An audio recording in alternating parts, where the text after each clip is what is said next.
Hi guys, hello and welcome back to my channel or welcome to my channel. English? Are you serious? ફરી ચલો. Hello guys, welcome back to my channel. તો આજે આપણે લોકો ફરી કરી રહ્યા છે સ્ટોરી ટાઈમ, કારણ કે આજે આપણે લોકો નવરા બેઠા છે. મારા જોડે હમણાં 10-20 મિનિટનો ટાઈમ છે અને હું હાલમાં છું શૂટમાં. અને આપણી જોડે છે રોશનીબેન, જે સિંગર છે ને આજે મારા મેકઅપ આર્ટિસ્ટ બી બન્યા છે. તો આજે આપણે લોકો છે ને એક મસ્ત વાત કરવાના છે. જેમ કે તમને ખબર કે મારી લાઈફમાં કેટલી બધી દુર્ઘટનાઓ થાય છે, તો આજે લાઈફની એક મસ્ત દુર્ઘટનાઓ તમને કહેવાની છું. તો વાત છે ને આજથી 5 કે 6 મહિના પહેલાની છે. અરે એક તો અવાજ બહુ આવશે, પહેલે કરો જેમ કે તમે મને બી દેખાડવાનું તો બંનેનું મોં દેખાય ને એવી રીતે કરો. અરે એ તો બધું થઈ જાય, ટેન્શન ના, આપણે બંધ કરાયું છે ને. જો ઓકે, તો છે ને આ વાત છે આજથી 4-5 મહિના પહેલાની. તો હું 4-5 મહિના પહેલા ગઈ હતી બહાર ફરવા માટે. હવે એ ફરવા ક્યાં ગઈ હતી એવું તમને કહેવા નહીં માંગતી, પણ ગઈ હતી, ક્યાંક ગઈ હતી. તો એમાં ગઈ હતી હું, મારી ફ્રેન્ડ, એનો હસબન્ડ, મારા એક ભાઈ અને એમની વાઈફ. અમે 5 જણ ગયા હતા. હવે એ બંને કપલ, હું એકલી. જેમ કે હું બધે ટીંગા ટોળી કરતી જતી હોય, બધે કબાપા હડી બને એ રીતે હું ગઈ હતી. બરાબર, અમે 5 જણ ફરવા ગયા હતા. હવે થયો એમાં એવો સીન કે અમે લોકો એઝ એ એક્ઝામ્પલ આજે રાતે અમે લોકો નીકળ્યા, કાલે સવારે અમે લોકો ત્યાં પહોંચ્યા હતા. કાલે સવારે અમે પહોંચ્યા એટલે અમે લોકો થાકી ગયા હતા અને જે જગ્યાએ ગયા ત્યાં દર્શન કરવાના હતા, મંદિર હતું. તો અમે લોકો ત્યાં જઈને સુઈ ગયા અને ડાયરેક્ટ સાંજે ઉઠ્યા. સાંજે અમે લોકો 5 વાગે ઉઠ્યા એટલે અમારે 7 વાગ્યા જેવા દર્શન થયા. પછી અમે લોકો ગયા રૂમે ગયા. તો રૂમે ગયા ને પછી મારી ફ્રેન્ડ, મેં અને એનો જે હસબન્ડ હતો અમે 3 એક રૂમમાં, અને મારા ભાઈ, મતલબ જે એ માનેલા ભાઈ છે, તો મારા ભાઈ અને ભાભી હતા એ બીજા રૂમમાં. તો એમાં એવું હતું કે એ લોકો આ બાજુના રૂમમાં હતા ને અમે લોકો આ બાજુના રૂમમાં હતા. અને બેડ હતું ને, તો મારી ફ્રેન્ડનો હસબન્ડ આ સાઈડ ઊંઘ્યો હતો, વચ્ચે મારી ફ્રેન્ડ અને આ બાજુ લાસ્ટમાં હું સુઈ હતી. તો હવે થયું એમાં એવું, હું તમને પહેલાથી આખું કહું. અમે લોકો ત્યાં રૂમે ગયા ને, તો એકચ્યુઅલીમાં એ જે મારી ફ્રેન્ડનો હસબન્ડ હતો, ના છોડાવી એ વાત કહેવાય એવી છે નહીં, પણ હવે એમાં એવું થયું કે છે ને મેં મારી ફ્રેન્ડ અને મારી ફ્રેન્ડ, ભાભી અને મારા ભાઈ, અમે 4 જણ ગયા જમવા માટે. અને જે મારી ફ્રેન્ડનો હસબન્ડ હતો ને એ, અને ત્યાં હોટલનો એક ભાઈ હતો અને ત્યાં એનો કોઈ મતલબ ફ્રેન્ડ થઈ ગયો હતો. હા, તો એ લોકો બેસીને ડ્રિંક કરતા હતા. અરે છે ને મને એમાં કેવું, એ લોકો ડ્રિંક કરે તો મને ગમતું નહીં. એટલે અમે લોકો, મેં કીધું કે આપણને ભૂખ લાગે, આપણે પહેલા જઈને જમી લઈએ. તો અમે લોકો ગયા જમવા માટે. એ લોકો છે ને બાજુના રૂમમાં હતા અને મેં, મારા ભાઈ, ભાભી અને મારી ફ્રેન્ડ, અમે 4 જણ છે ને જમવા માટે ગયા. તો એ લોકો એવું કીધું ફોન કરીને કે તમે અમારા માટે જમવાનું પાર્સલ કરીને લાવજો. સારું, વાંધો નહીં. અમે લોકો છે ને અમે જમીને આવ્યા ને એમના માટે જમવાનું પાર્સલ કરીને લાવ્યા. હવે અમને આટલા ટાઈમમાં જમવાનું લઈને આવતા અને જમવાનું ખાતા અમને કલાક થયો. બીકોઝ છે ને અમે લોકોએ જે જગ્યાએ રૂમ રાખ્યું હતું ને એ થોડું અંદરની સાઈડ હતું. તો અમે લોકો હાઈવે સાઈડ જમવા ગયા હતા, બીકોઝ આજુબાજુ કોઈ જગ્યાએ જમવાનું મળતું નતું. તો અમે લોકો ત્યાં જમવા ગયા એટલે મને અરાઉન્ડ પોણો કલાક જેવું લાગ્યું હતું. કલાક પછી અમે રિટર્ન આવ્યા ને, તો એ જે મારી ફ્રેન્ડનો બોયફ્રેન્ડ હસબન્ડ હતો ને, એ ટલ્લી હતો, પંખા ફાસ. એટલે અમે લોકો ગયા ને એટલે હવે એમને કંઈક વળગ્યું હતું, પણ એ જે વળગેલી વસ્તુ એ કહે કે હું મેલડીમાં છું. બરાબર. અને એમાં એવું હતું કે છે ને અમે જે એમને ક્વેશ્ચન પૂછતા હતા ને એમને બધો સરખો જવાબ આપી દેતા હતા. બરાબર. આપણે એમ કેવું નહીં કે આવું બધું, પણ હું માનું છું માતાજીમાં, ભગવાનમાં માનું છું. આ ભૂતનું તો સમજ્યા, પણ હું માતાજીમાં માનું છું કે આપણને માતાજીનું નામ પડે તો માનવું પડે એવું છે, એમ સમજ્યા. તો આપણે તો કઈ એટલું બધું કઈ ચર્ચા કરી નહીં, પણ ઓકે એમ. પછી એ બધું થયું. પછી અમે એમને બહુ એમ કે એટલે કે અમે લોકો થોડા હેરાન થયા હતા. પછી એ બધું કલાક થયો, એ બધું એમ હેરાન થયા તે. પછી એ જે મારા ભાઈ હતા એમને એવું કીધું કે તમે એક કામ કરો કે અમને સુઈ જાઓ. બધું શાંત પડ્યું. પછી એમને એવું કીધું કે તમે સુઈ જાઓ. તો અમે લોકો સુઈ ગયા. બરાબર. એ જે રીતે મેં તમને કીધું કે મારા ભાઈ ભાભી એક રૂમમાં અને બીજા રૂમમાં અમે 3. એમાં એનો હસબન્ડ એક સાઈડ, વચ્ચે મારી ફ્રેન્ડ અને બાજુમાં હું હતી. તો છે ને અમે સુઈ ગયા ને કલાક પછી રાતના વાગ્યા હતા 2, મે બી 2 જ વાગ્યા હતા. બીકોઝ આ બધું થતા છે ને 2 વાગી ગયા. હા, 1:30-1 વાગે અમે સુવા પડ્યા અને કલાક જેવું થયું એટલે લગભગ 1:30-2 વાગ્યા હશે. એટલે છે ને મારી જે ફ્રેન્ડનો હસબન્ડ હતો ને લાસ્ટમાં ઊંઘ્યો હતો. તો 2 વાગે ડાયરેક્ટ એને કૂદકો માર્યો. અમે 3 અહીંયા, હું, મારી ફ્રેન્ડ અને મારો મારો સોરી મારી friend- પેલા મારી friend નો husband, okay? હા હા એ ડાયરેક્ટ કૂદકો મારીને ડાયરેક્ટ નીચે આવી ગયો. ઓકે, નીચે છે ને બેડની નીચે બેડશીટ પાથરેલી હતી કે કોઈ એક્સ્ટ્રા કોઈને સૂવું હોય તો એના માટે, બરાબર. પણ અમે ત્રણે એડજસ્ટ કરી લીધું હતું.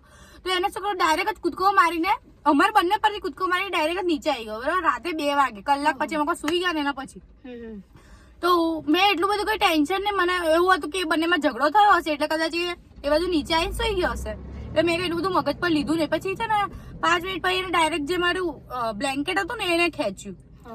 એટલે 2 બ્લેન્કેટ હતા, એકમાં એ બંને ઓઢ્યું હતું ને એકમાં મેં એકલીએ ઓઢ્યું હતું. એટલે ડાયરેક્ટ જ મારું બ્લેન્કેટ ખેંચ્યું. એટલે મને એવું લાગ્યું કે આ બંનેમાં ઝઘડો થયો હશે એટલે આ નીચે આવીને સુઈ ગયો. એટલે પછી છે ને મેં મારી ફ્રેન્ડને ઉઠાડી. મેં કીધું લાઈ બ્લેન્કેટ આલે, આ નીચે સુઈ ગયો છે. તો પેલી એવું કીધું કમા નીચે સુઈ ગયો. મેં કીધું મને શું ખબર. તો એને ડાયરેક્ટ જ એને ઉઠાડવાનું ટ્રાય કર્યું કે આમ કે ઉઠાડ્યો તો પેલો છે ને કઈ સરખો જવાબ ના આપે. પહેલા એ આમનો સુઈ ગયો હતો, પછી એ આમનો ફરીને સુઈ ગયો, પછી આમનો ફરીને સુઈ ગયો. એવું દિશામાં એવું કઈક નાટક કરતો હતો એ. પછી છે ને પેલી એને એનું બ્લેન્કેટ ખેંચ્યું ને, એનું બ્લેન્કેટ ખેંચ્યું એટલે કેવું કે છે ને એ ડાયરેક્ટ જ એની અમે આંખો કાઢીને જોવા લાગ્યો. અને હું તો ઘસઘસાટ સુઈ રહી હતી, મને તો આ બધું કઈ ખબર નહીં કે આ બધું થયું હતું. તો એ છે ને એની સામે કોલ આવે તો ઉઠાવી લો, વાંધો નહીં. વાપેલા તો છે ને એ એની સામે આંખો કાઢીને જોવા લાગ્યો, બરાબર. પછી કંઈક એવું થયું કે છે ને મારી ફ્રેન્ડે મને ઉઠાડી કે રાધિકા કે આ જો કે કંઈક કરે છે. મેં કીધું કઈ નહીં કીધું. કટિંગ કરશો તમે આમાં? હા આમાં કટિંગ કરશો? કલો ને કલો વાત, વાંધો નહીં. તો થોડું ખાલી ફટાફટ પતાવી દેજો. હાલો, હા બોલો.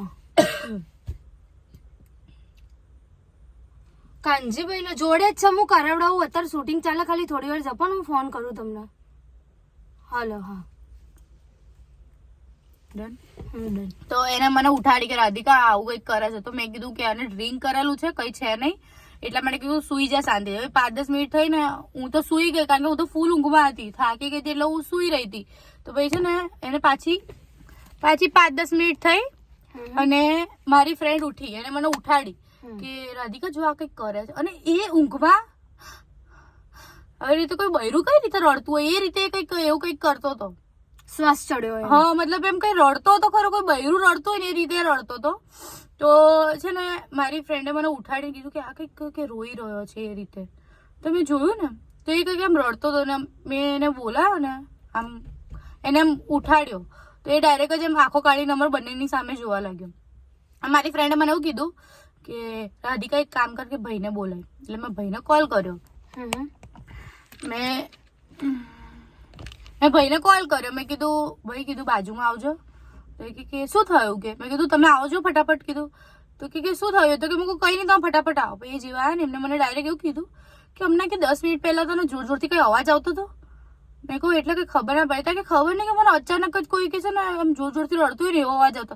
હવે એક વસ્તુ માનો કે અમે લોકો જે રૂમમાં સોયા છે, હવે એ રડે છે તો અમારા રૂમમાં અવાજ આવે, બાજુના રૂમમાં કઈ રીતે અવાજ આવે, બરાબર. તો એ સીન થયો કે છે ને એમને એવું પૂછ્યું કે કોઈ રડતું હોય એવો અવાજ. મેં કહું ના કીધું મને નહીં ખબર. ભાભી એવું કીધું કે છે ને હા યાર કે અમને બી એવો અવાજ આવતો હતો. પછી મેં કીધું હશે, કીધું ખબર નહીં. પછી આવા થયું એમાં એવું કે છે ને એને કઈ ભાન જ નહીં. પેલો તો છોકરો હતો એને કઈ ભાન જ નહીં. એને છે ને પછી અમુક જેમ તેમ કરીને ઉઠાડ્યો ને તો એ ડાયરેક્ટ છે ને એવું બધું કહેવા લાગ્યો કે મને તો કઈ ખબર નહીં. હા, મતલબ કે અમને બી એવું જ લાગ્યું કે ડ્રિંક કર્યું હતું, બટ આ વસ્તુ રિયલ હતી. બીકોઝ છે ને કદાચ રિયલ હોઈ શકે, હવે આઈ ડોન્ટ નો. તો છે ને હા, એ જે મારા જે ભાઈ હતા ને એમના કોઈ ભુવાજીને કોલ કર્યો તો એસી નો અવાજ આવશે. એ જે મારા ભાઈ હતા ને એમને એમને કોઈ ભુવાજીને ફોન કર્યો ને ભુવાજીને પૂછ્યું કે અમારી જોડે આ બધું થઈ રહ્યું છે. એટલે એ ભુવાજી કે ઉભા રહો કે હું દાના નાખું. એટલે ભુવાજીએ દાના નાખ્યા. તો એમને છે ને ડાયરેક્ટ જ કોલ કરીને એવું કીધું કે એ જગ્યાએ કોઈ વસ્તુ છે, બરોબર. અને એવું કીધું કે છે ને ત્યાં એક ચુડેલ અને 2 બૈરી છે. તમે માનો આપડે એવું બધું કઈ કહેવાય નહીં, માનું ના માનું તો કદાચ હોય બી કદાચ ના બી હોય. આપડે એવું કઈ દિવસ જોયું નહીં. એમ તો પરમ દિવસ મારી જોડે આવું જ થયું હતું. પરમ દિવસ પેલું પેલા વાત પતા પછી આપડે આપનું પાહા પડ્યો. પછી એમાં એવું થયું કે છે ને એ ભુવાજી એવું કીધું કે અહીંયા એક ચુડેલ અને 2 બૈરીઓ છે, બરોબર. એટલે ભાઈ મારી ફ્રેન્ડ તો એટલે બી ગઈ, બરોબર. એટલે એ ડાયરેક્ટ આમ થથરી ઉઠી આવે છે ને એ ટાઈમે મારા ભાઈએ મને એવું કીધું કે વધારે કહીશ ને તો આ લોકો બી જશે, છોકરીઓ બી જશે. એટલા માટે એમને કઈ કીધું નહીં. પછી છે ને એમને એવું કીધું કે હાલ કે તમે ત્યાંથી નીકળી જાઓ. હવે એ છે ને જે મારી ફ્રેન્ડનો હસબન્ડ હતો ને એને શું કીધું ખબર, કે હું અહીંથી અમદાવાદ ગાડી ટચ નહીં થવા દઉં, એવું ચોખ્ખું કીધું. એટલે અમે લોકોને એમ હતું કે હવે આવું કે છે એટલે અમે કીધું કાલે નીકળીએ. અમે કાલે સવારે નીકળીશું, પણ રાતે આ બધું થયું. અને મારા ભાઈએ એવું કીધું કે છે ને મને ખબર જ હતી કે મને લાગ્યું હતું જ કે આ રાતે કંઈક ને કંઈક કરવાનો જ છે એમ. પછી આ બધું થયું. પછી ને એ ભુવાજી એવું કીધું કે એ વસ્તુ એમ કે છે કે હું આ બધામાંથી કોઈ એક જણનો જીવ લઈને જઈશ, આવું કીધું એમને ચોખ્ખું. એટલે પછી મેં કીધું કે પેલું ભુવાજી જે થતું હોય કીધું તમે માતાજીની રજા લો, દાણા બાણા નાખીને કહો કે અમે લોકો અહીંયાથી હેમખેમ નીકળી જઈએ, બરાબર. તો છે ને એમને કીધું વાંધો નહીં, કેવું દાના નાખી દો કે તમે નીકળી જાઓ. અમે નીકળ્યા. નીકળતા કરતા ત્યાં એક મંદિર હતું.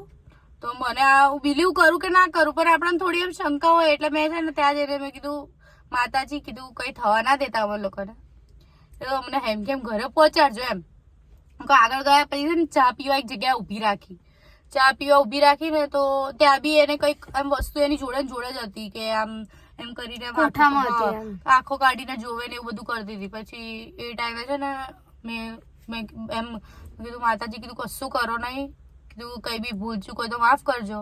કીધું તો હવે છે ને તમારા પર બધું છે. એટલે અમે લોકો ગાડીમાં હનુમાન ચાલીસા ચાલુ કરી. જેવી હનુમાન ચાલીસા ચાલુ કરી એટલે ભાઈનું ભૂત ગાયબ થઈ ગયું, બરાબર. કશું ભાઈ આખા રસ્તામાં પછી અમદાવાદ પહોંચ્યા અમને કઈ થયું બી નહીં, કઈ એ વસ્તુએ કે એ ભાઈ બી અમને હેરાન નહીં કર્યા. પછી છે ને અમે બીજા દિવસે આવ્યા ઘરે. અને પછી એ જે ભાઈ હતા ને એમના ઘરે મેં બધી આ વાત કરી કે આ બધું થયું છે આ તે. પછી એમના મમ્મી હતા ને એમના ઘરના ભુવાજી જોડે લઈ ગયા ને બધું વડાયું, આ બધું કાંડ થયું. પછી બસ પતી ગયું, આ સ્ટોરી હતી. અને પછી અમને 2-3 દિવસ સુધી ઊંઘ નહીં આવી, મારી ફ્રેન્ડને બી ઊંઘ નહીં આવી, બીકોઝ આ બધું અમે પોતાની આંખે જોયું હતું. એટલે હવે સાચું કે ખોટું એ ખબર નહીં, પણ અમે અમારી આંખે જોયું એટલે અમારે મને બી એ વસ્તુ ખોટું નહીં કહેતી. મેં કદાચ આ બધી વસ્તુ બિલીવ ના બી કરતો હોય તો બી મને ખાલી એ રૂમ જ દેખાતો હતો. એ બધું જે થતું હતું ને દુર્ઘટનાઓ જ મને દેખાતી હતી. 2 દિવસ સુધી મને ઊંઘ નથી આવતી ને એ બધું થતું હતું. તો આ હતી આપણી સ્ટોરી જે હતી એ. સો તમને બિલીવ ના કરો, તમે મારા પર બિલીવ ના કરો તો હું દીવો ઉચકી લઉં, બીકોઝ આ રિયલ સ્ટોરી છે. આવું થયું હતું અમારા જોડે. તો ઓકે ગાઈઝ, તો જો સ્ટોરી તમને ગમી હોય તો લાઈક શેર સબસ્ક્રાઈબ કરી દેજો. મળીએ બીજા સ્ટોરી ટાઈમમાં. બાકી બીજા વ્લોગમાં વ્લોગ આવતો નથી બીકોઝ વ્લોગ બનાવવાનું ખબર નહીં કઈ સેટ થતું જ નહીં. કારણ કે હું જે ટાઈમ કદાચ મળતો હોય તો શૂટમાં હોય તો છે ને એ પ્રમાણે વ્લોગ લેવાતો નહીં કે મેં બીકોઝ શૂટમાં કેટલી વાર ટ્રાય કર્યું પણ શૂટ આવી જાય તો હું કેમેરો કઈ રીતે પકડું, મતલબ ફોન કઈ રીતે પકડું, કોને આપું, એ બધામાં લોચા થઈ જાય છે ને. અમારે ડાયરેક્ટર દાદા બોલતા હોય છે એ બધું, એટલે છે ને વ્લોગ જલ્દી આવતો નહીં. પણ ક્યાંક ફરવા જઈશ એટલે વ્લોગ લઈશ. અને જો સ્ટોરી તમને ગમી હોય તો લાઈક શેર અને સબસ્ક્રાઈબ કરી દેજો. અને ઇન્સ્ટામાં બી સપોર્ટ કરજો ને યુટ્યુબમાં બી. Okay bye guys. ચડી જશે હમણાં. હા મને તો બહુ ચડે. ઓકે ચલો આવજો, Tata bye bye, love you.